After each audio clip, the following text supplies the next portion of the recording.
Olá pessoal, tudo bem? Trocar uma ideia com vocês hoje sobre um livro que eu concluí a leitura recentemente, que é uma leitura bem inusitada para mim, para minha perspectiva, para minha forma de ver e lidar com o dinheiro, que é o Morra Sem Nada, do Bill Perkins. Bom, esse livro aqui, né, como eu disse aí, é uma leitura bem desafiadora, bem inusitada para mim, porque a ideia dele é bem provocativa. Sempre fui uma pessoa bastante conservadora em relação à forma de utilizar o dinheiro, né? Sempre procurei poupar, né, na medida das possibilidades. E o livro ele vem com uma proposta bem diferente né, da forma como eu enxergo o dinheiro e também acredito que é a forma que a maioria das pessoas enxerga o dinheiro. Né? Em suma, ele propõe que você, como, né, o título sugere, você não acumule, né, grandes somas de dinheiro, mas vá gastando ao longo da sua vida, em especial em experiências, né, enquanto você é jovem, enquanto você tem saúde. Né.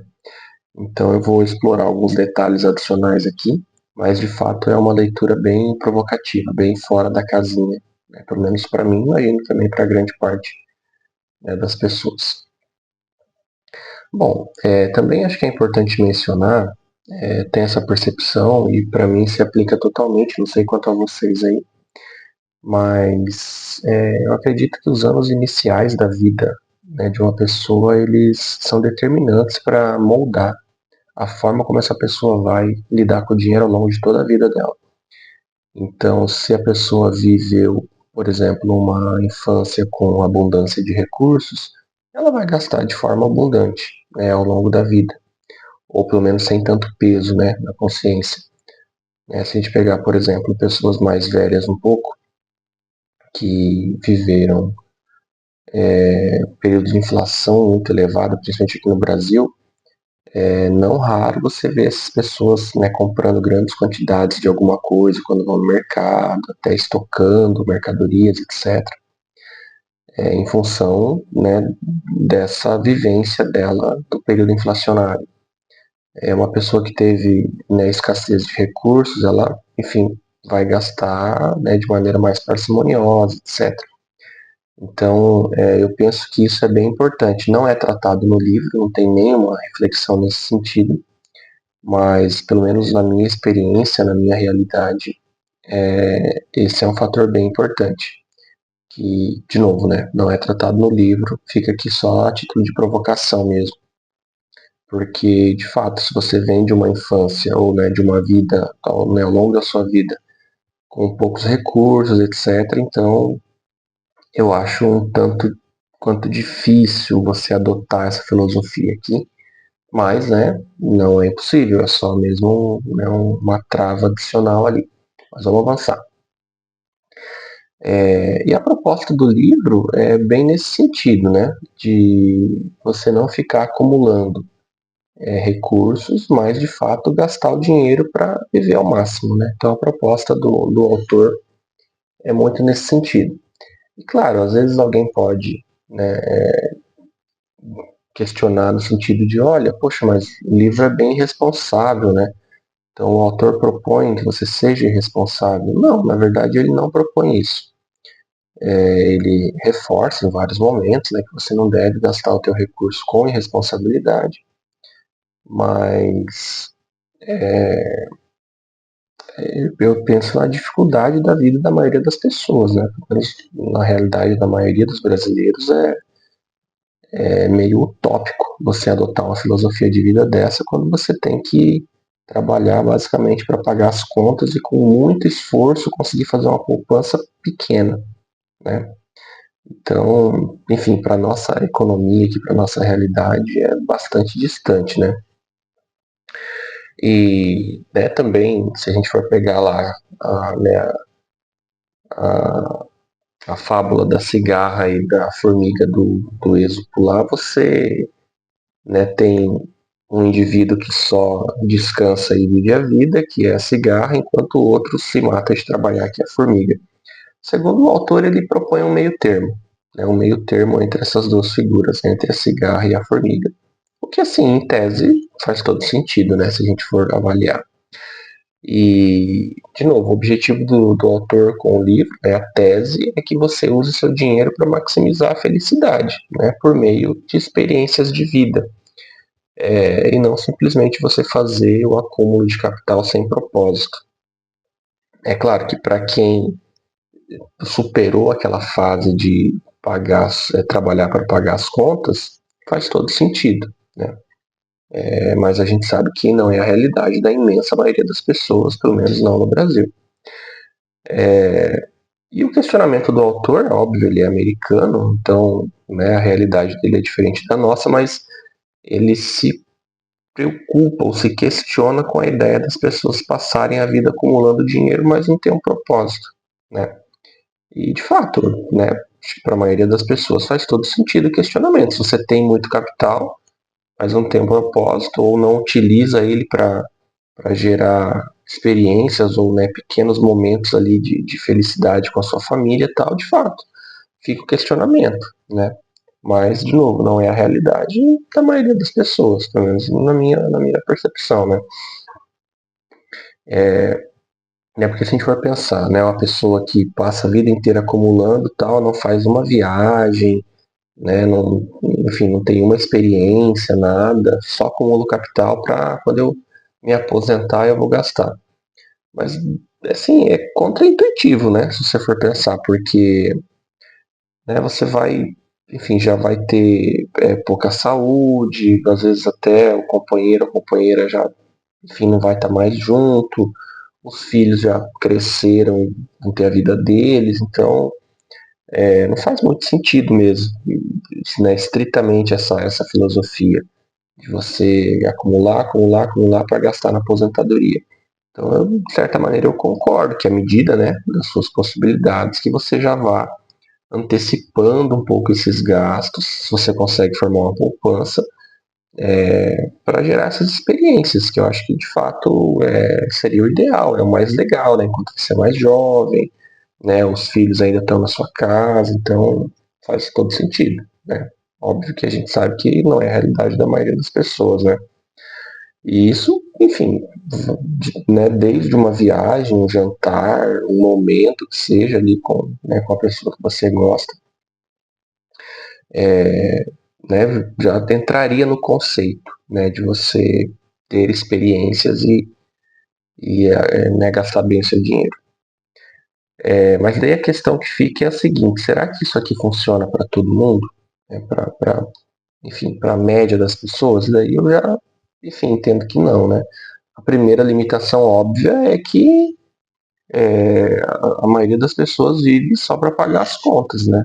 Então, a maioria da nossa população brasileira, ela não consegue formar uma reserva, né, suficiente para você ter, por exemplo, nesses momentos, né? Então, a maioria de nós né, tá ali envolvido né, nas coisas né, da vida, paga, né, as contas, enfim, né, a vida é de fato extremamente dura, pelo menos na nossa realidade brasileira, né? Então, para a imensa maioria das pessoas, não vai se aplicar esse conceito. E, assim, pessoalmente, eu acho que essa ideia de morrer sem nada, ela é um pouco irresponsável, assim, né? Pelo menos na minha cabeça, né? O autor tem uma tese de que à medida que você envelhece, você vai gastando menos, você só vai gastar com remédios, eventualmente vai diminuir muito o nível de seus gastos. Eu imagino que isso seja a realidade né, da economia americana, porque no Brasil não é essa percepção que eu tenho. O custo de plano de saúde aqui é muito alto, né, o idoso a partir né, de uma determinada condição ali precisa tomar de fato muitos medicamentos, até suplementos e tal, né, tem outros gastos. Normalmente, mesmo a pessoa idosa, ela precisa ajudar ainda, né, eventualmente algum familiar, etc. Então, assim, a realidade aqui é muito diferente, né? Então, eu acho aí essa ideia de você, eu vou gastar todo o meu dinheiro e morrer sem nada, é um pouco irresponsável, né? E sem contar o seguinte, que você tem, né, a deusa Tiche aí da mitologia grega, né? A deusa da sorte, ou enfim, da imprevisibilidade. ela vive aprontando, né? Então, às vezes é uma doença inesperada, uma crise financeira, né? Enfim, uma instabilidade qualquer que pode balançar aí a sua forma, né? A forma da sua vida financeira, né? E daí, se você adota a filosofia do morra sem nada, e você não tem um colchão financeiro, uma proteção, como é que fica? Então, acho que é bem, enfim, bem irresponsável essa ideia, né? Enfim, o autor reconhece ali a existência de riscos, também ele trata um pouquinho, mas na minha percepção ele dá uma subestimada assim na questão de imprevisto, sabe? Então, de novo, realidade americana, né? Então, para nossa realidade aqui é bem diferente. E né, se você nessa essa ideia de você se planejar para viver intensamente, muitas experiências, tal, você pode deixar vulnerável, mesmo que você tenha uma boa condição, mas você pode deixar a sua velhice vulnerável, né? Então, de novo, não sei se aplica para todo mundo, né? A vida é imprevisível. Também tem um fato que o autor não considera no livro, mas eu acho que é bem importante, a questão da ansiedade financeira, né? Que a gente sabe que ela tem, que ela existe, né? Se você está sem dinheiro, está apertado para pagar as contas do determinado mês, você vai ficar ansioso. E se você adota a filosofia do morra sem nada, você está potencializando a tua ansiedade financeira, né? Nada traz mais paz de espírito do que você ter segurança de que as suas contas você vai dar conta de pagar naquele determinado período, né? Então, esse também é um ponto que o autor não cobre no texto. E, de fato, você gastar tudo, morrer sem nada, né? Adotar a filosofia, você pode gerar muito mais estresse e ansiedade do que felicidade, né? Enquanto você tem uma proteção, um colchão financeiro, isso te ajuda, né, a evitar. E outra coisa, assim, que é óbvia na minha percepção, é o viés de classe do livro. Ele é um livro para milionários, assim, para pessoas que já estão num outro patamar. Para a imensa maioria das pessoas, o livro não se aplica. Né? Pelo menos para mim, a realidade não se aplica e para a imensa maioria das pessoas que eu conheço também não. Então, a maioria das pessoas vive para pagar contas, né? Essa é a realidade, né? Então, você ter né, adotar ali 100% plenamente essa filosofia do morra sem nada é para pouquíssimas pessoas, né? Na minha percepção. Pelo menos a nossa realidade aqui, né? Então, a prioridade é sobreviver, não é, enfim, gastar tudo, né? Mas assim, de fato o livro tem alguns pontos positivos, sabe? Eu acho que a reflexão do equilíbrio ela é bem salutar. Então, né, mesmo que assim, você, poxa, passei um pouquinho ali do limite de pagar as contas, está sobrando alguma coisinha.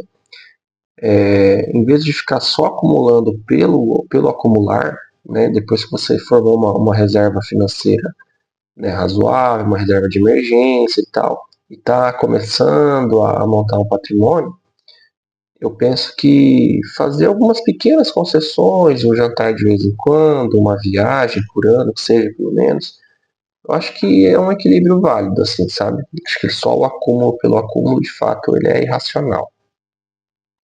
Mas, de novo, né?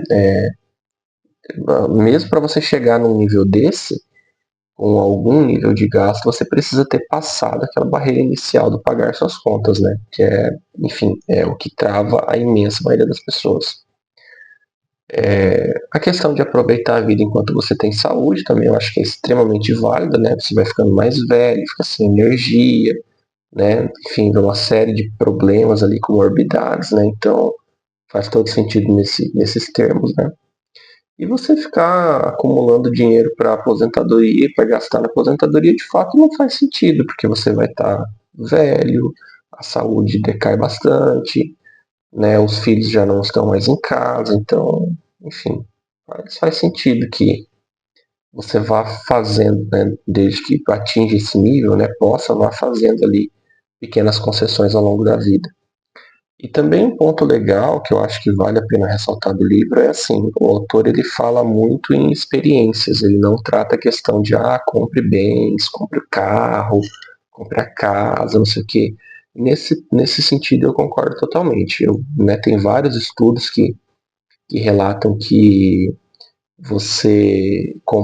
entre você comprar um bem e ter uma experiência legal, a experiência é muito mais aconselhável, porque o bem passou 2 dias, alguns dias, acabou aquele prazer, né, que aquela descarga de dopamina que você tem ali com a aquisição do bem, ela vai embora.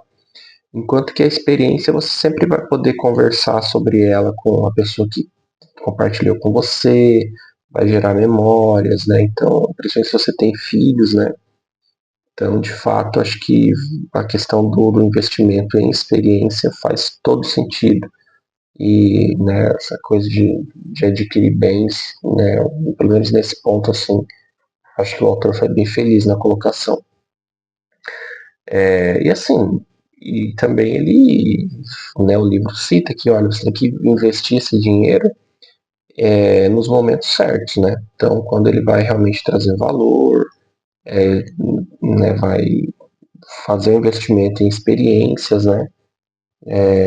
Coisas que vão, principalmente gerar o que ele chama de dividendo, né? Dividendo de memória. Então, o bem de fato não faz sentido. Então, nesse ponto, acho que o autor é bem, bem feliz. Assim, né, já encaminhando para o final, eu penso que é uma leitura bem provocativa, tem várias outras coisas aqui que não dá para antecipar, né, precisa realmente fazer a leitura. É uma leitura provocativa, né, ela, mesmo que assim, para mim, não se aplique para minha realidade, né, pelo menos no Brasil, que para a maioria das pessoas, mas ele te leva a uma reflexão interessante. Olha, aquele pouquinho que você consegue guardar, o que você tem feito com ele? Você está adquirindo bens sem propósito ou poderia estar eventualmente gastando um pouquinho mais em experiências? Então, nesse sentido, acho que é bem legal. E a provocação em si, né, da leitura. Né, acho que é meio programado na cabeça das pessoas essa ideia de vou acumular na velhice eu gasto. Mas ela é um tanto irracional. Né, é um tanto irracional. Faz sentido você, enfim, tentar usufruir um pouco desse pouquinho que você consegue aí, guardar já ao longo da vida. E assim, o segredo, né, para concluir é o equilíbrio, né? Nem tanto a cigarra, nem tanto a formiga, né? Você encontrar um meio termo entre essas duas figuras aí e conseguir aproveitar um pouco do recurso que você vai, né, arduamente conseguindo acumular ao longo da vida. Mas, enfim, de toda forma, acho que vale a leitura. Uma leitura bem provocativa, não vai se aplicar para todo mundo. Para mim, por exemplo, não se aplica a ideia central do livro, mas várias provocações ali são bem legais. Então, o livro ele tem 206 páginas. Eu, pessoalmente, li em 23 dias. É uma leitura que, de fato, vale a pena. Então é isso, pessoal. Fica aí a recomendação da leitura do Morra Sem Nada, do Bill Perkins. Peço que, enfim, deixe seu like, se inscreva no canal, comenta aí se você já leu, se gosta da ideia do livro, ou se não se aplica à sua realidade. Sempre bom trocar ideia com vocês. E a gente se encontra no próximo vídeo. Valeu, um abraço, até mais.